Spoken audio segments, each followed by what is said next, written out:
കൃത്തിലൊട്ടും മലിവില്ലാത്ത വേടൻ തിരുനബിയോടോതി മൃഗമത് തിരിച്ചു വന്നില്ലെങ്കിൽ നീ എന്നടിമയതെന്നോതി പുഞ്ചിരി തൂകി മുത്ത് റസൂലും സമ്മതമായി അമ്മോതി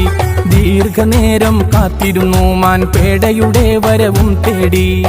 ഗാംഭീര്യത്തോടെ വേടൻ മാൻ വന്നിട്ടില്ല ഇനിയോ കാത്തിരിക്കൂ എന്നോതി ഹബീബ് കണ്ടു ദൂരെ നിന്നും വരവ് ഓടി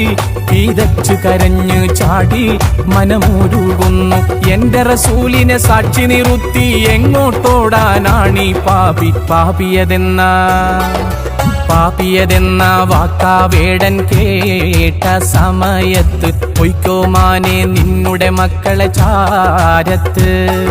പൊറുത്തു തരേണം എന്റെ അഹന്തായെല്ലാം മാപ്പാക്കിയിട്ട് ചൊല്ലിത്തരേണം നബിയെ എന്നിൽ ഷഹാദത്ത്.